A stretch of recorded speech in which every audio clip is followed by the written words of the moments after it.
자, 오늘 주님께서 주신 말씀 누가복음 23장 13절로부터 25절까지 말씀입니다. 제가 읽도록 하겠습니다. 빌라도가 대제사장들과 지도자들과 백성들을 불러 모아놓고서 그들에게 말하였다. 당신들은 이 사람이 백성을 오도한다고 하여 내게로 끌어왔으나 보다시피 내가 당신들 앞에서 친히 신문해 보았지만 당신들이 고소한 것과 같은 제목은 아무것도 이 사람에게서 찾지 못하였소. 헤롯도 또한 그것을 찾지 못하고 그를 우리에게 도로 돌려보낸 것이요. 이 사람은 사형을 받을 만한 일을 하나도 저지르지 않았소. 그러므로 나는 이 사람을 매질이나 해서 놓아주겠소. 그러나 그들은 일제히 소리를 질러 말하기를 이 자를 없애고 바라바를 우리에게 놓아주시오 하였다. 바라바는 성 안에서 일어난 폭동과 살인 때문에 감옥에 갇힌 사람이다.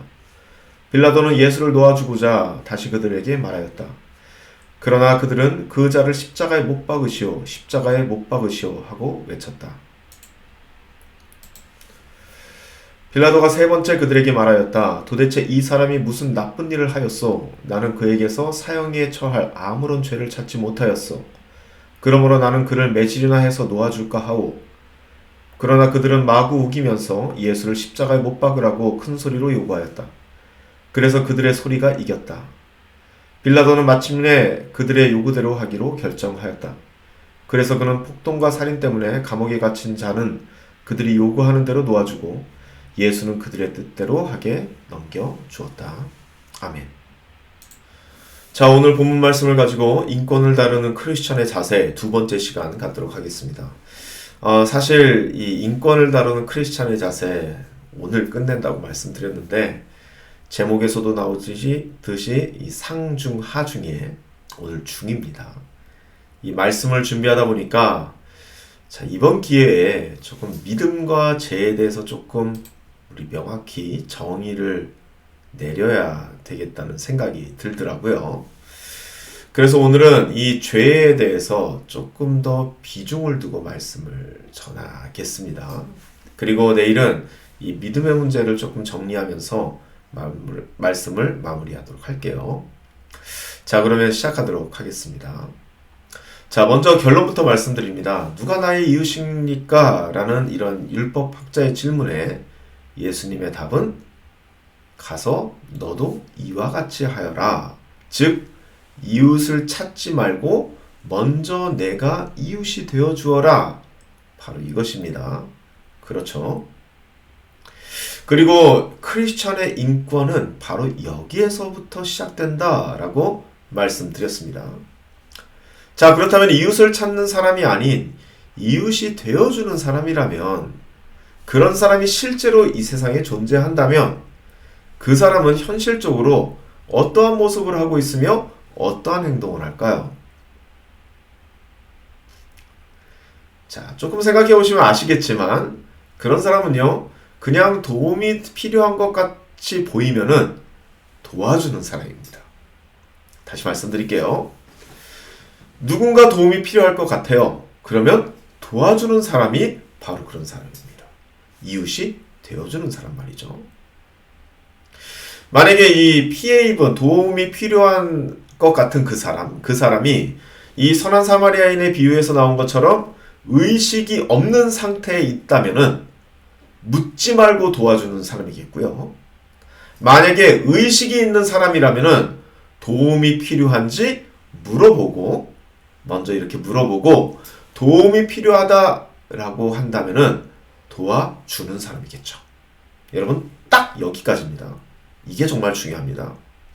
의식이 있다면, 도움이 필요하다면 도와주는 거예요. 의식이 없다면 도와줘야 되겠지만 의식이 있다면, 도움이 필요하다면 도와주는 겁니다. 여러분, 이게 안 도와줄 것 같지만 결국 나중에 도와주는 츤데레나 도와달라고 하지 않았는데도 도와주는 소위 이 오지랖 같은 그런 거 아닙니다. 이 부분에 관해서도 언젠가 여러분에게 정리를 해드리겠지만 간단히 말해서 이웃사랑은 딱 여기까지입니다.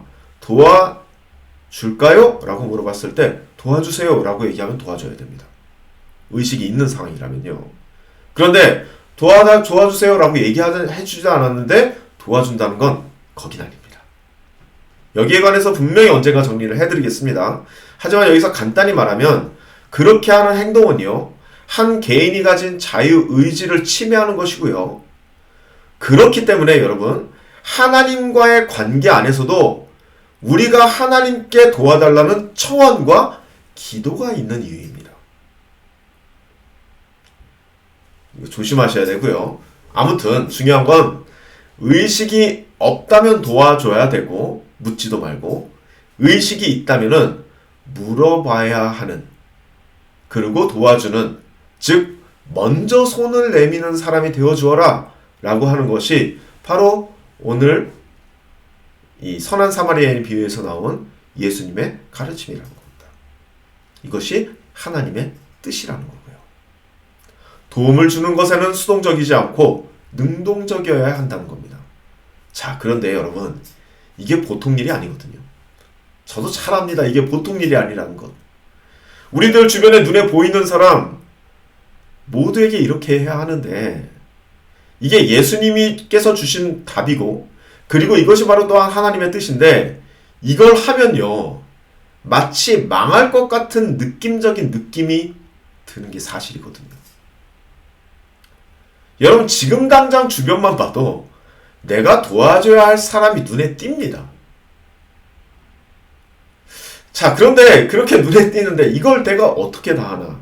내가 가진 시간과 내가 가진 물질과 그리고 내가 가진 건강은 유한한데 이걸 어떻게 하냐는 말이죠. 이렇게 논리적이고 합리적인 생각이 드는 겁니다. 당연합니다. 이 finite한 우리 인간이고 모탈한 우리 인간이니까 당연히 그럴 생각이 들 수밖에 없죠. 아주 합리적인 생각입니다.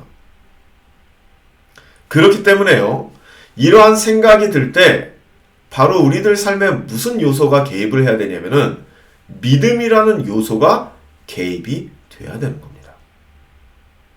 내일 이 부분을 우리가 좀 자세히 다루겠고요.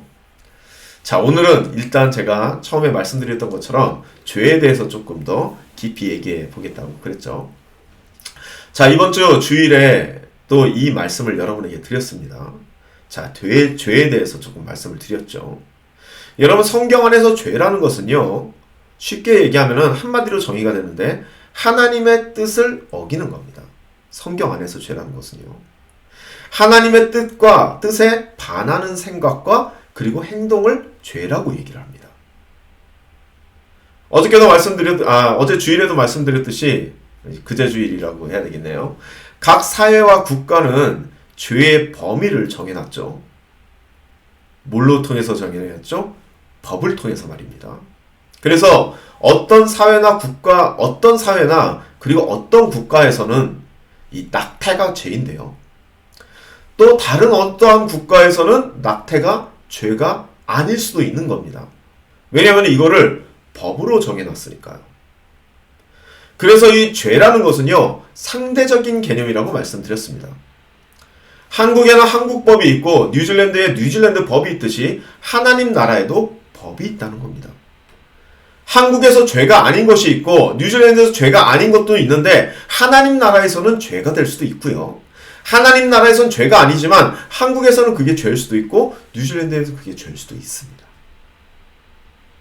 하나님 나라에도 법이 있다는 겁니다. 그리고 그 법은 하나님의 뜻에서 나온 거고요. 그게 우리에게는 성경 안에 들어있는 여러 율법으로 전해지고 있습니다.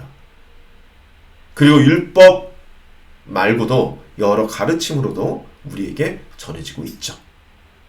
자, 그래서 이 성경 안에 법이 있기 때문에요, 죄도 있게 되는 겁니다. 그 법을 어기는 게 죄니까요. 자, 오늘 예수님께서는 하나님의 뜻을 하나 말씀하셨습니다. 바로 네가 이웃이 되어 주어라 라고 하는 하나님의 뜻입니다. 바로 그 하나님의 뜻에서 하나님의 법이 나오는 것이죠. 이 공교롭게도 이 하나님의 뜻을, 하나님의 법을 다루는 율법학자가 물어보지 않습니까? 사마리아인의 비유에서. 그리고 예수님이 답을 주죠. 그런데 그 율법학자가, 하나님의 법을 잘 알고 있는 그 율법학자가 아무 말도 못합니다. 왜냐하면 율법의 근거에서도 그게 맞는 말이거든요.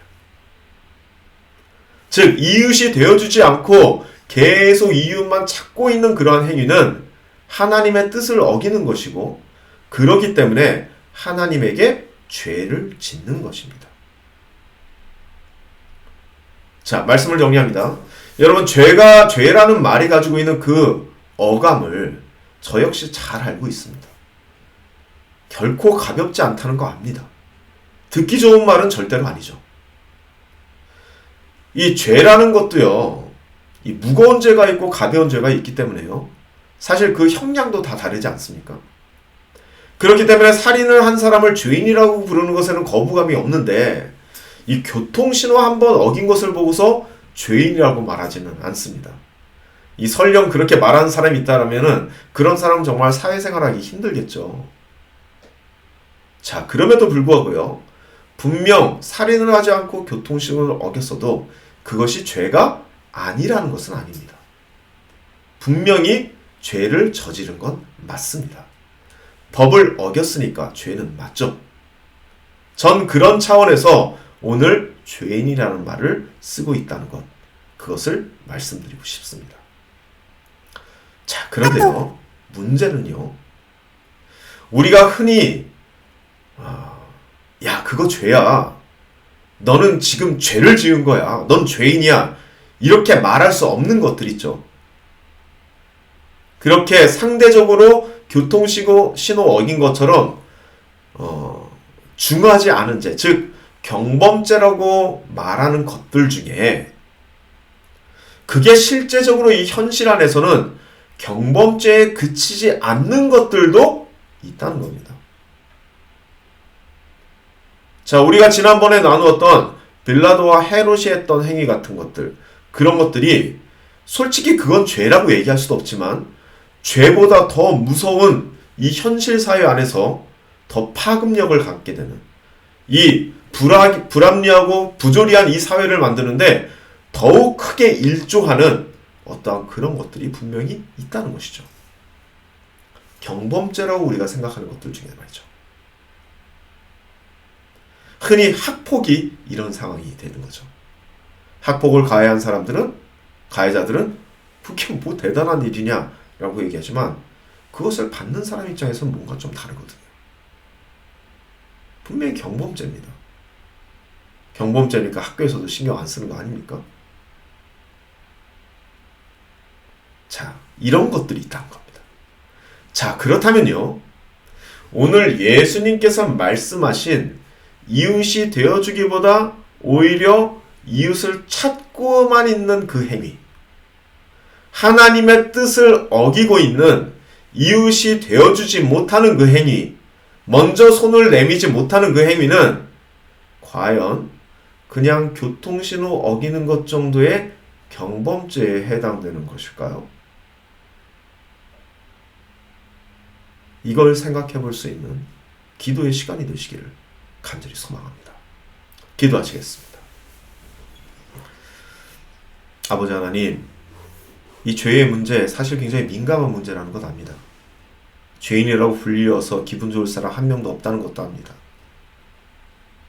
하지만 죄를 지은 건 죄를 지은 것이 맞습니다. 물론 그 중에서는 크게 우리 사회에 큰 여파를 미치지 못하는 죄들도 있습니다. 그것을 가지고 뭐라고 하는 것이 아닙니다. 우리 사회에 중범죄라고 하지 못하는 죄일지라도 여전히 우리 사회에 커다란 상처기를 낼 수 있는 그러한 죄들이 있습니다. 과연 이웃에게 이웃이 되어주지 못하는 그 행동이 하나님 나라를 건설하는 데 있어서 어떠한 죄에 해당될 것인지 깊이 생각해 볼 수 있는 우리들이 될 수 있도록 축복하여 주옵소서. 예수님의 이름으로 기도드립니다. 아멘. 다 같이 기도하시겠습니다.